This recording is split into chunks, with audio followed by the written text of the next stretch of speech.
Hello everyone, welcome to our sports news channel. Here you are always well informed. I ask you to subscribe to the channel, your registration is very important to me. Leave your like and thank you very much. The Huskies hadn't missed the Elite Eight since 2005. The Yukon Huskies suffered a shocking 73-61 loss to the Ohio State Buckeyes in Saturday's Sweet 16 in the Seattle 3 Regional, which means Gino Orima's group is missing the Elite Eight for the first time since 2005. The problem with streaks is the longer they go, you're closer to an ending than you are to the beginning of it. It's just a matter of time, Orima said. The expectations were high for Yukon, even in a roller coaster of a season, with a lot of buzz about how the Huskies were trying to reach their 15th consecutive Final Four. When the season tipped off in November, they hadn't shaken off the injury bug that also bothered them last year. They had to do without star player Paige Bueckers all season after she tore her ACL during preseason. Azzi Fudd stepped up and became the leader of the team, until she suffered a knee injury early December and wound up playing just 14 games. There were multiple other setbacks, but the Huskies had been resilient enough to make their 29th consecutive Sweet 16. And then the pressure set in, both mentally and on the court. Number 2 seed Yukon had a small lead after the first quarter and Orima seemed to like what he saw for the most part, but the Huskies had a target on their back. Number 4 seed Ohio State buckled down and took over after a 17-0 run in the second quarter. Ohio State pressed and overwhelmed the Huskies, who saw 18 turnovers in the first half, almost the same amount they averaged per game all season.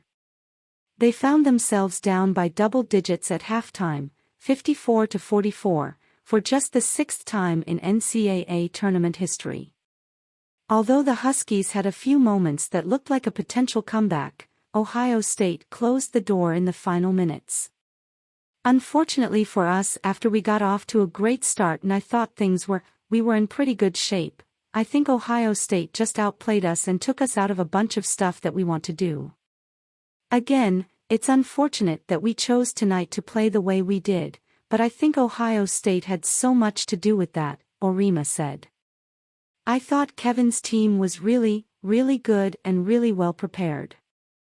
They knew exactly what they wanted to do and what to take away from us.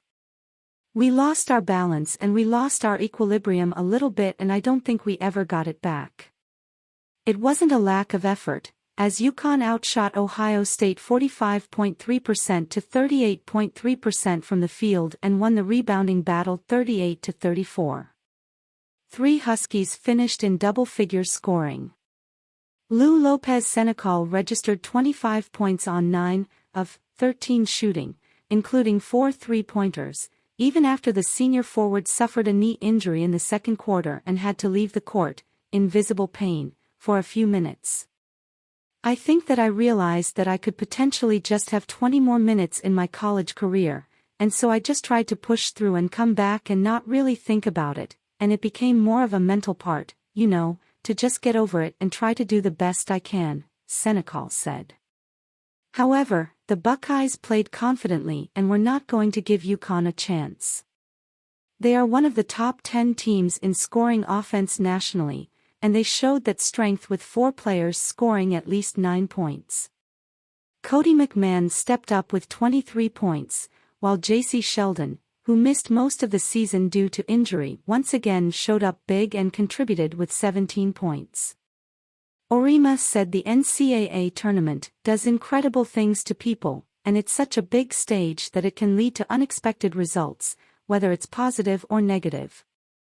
It elevates their game to a higher level than they have played at all year long sometimes, and it completely paralyzes some players because the moment is too big. And the moment hits you again when you're not playing well, he said.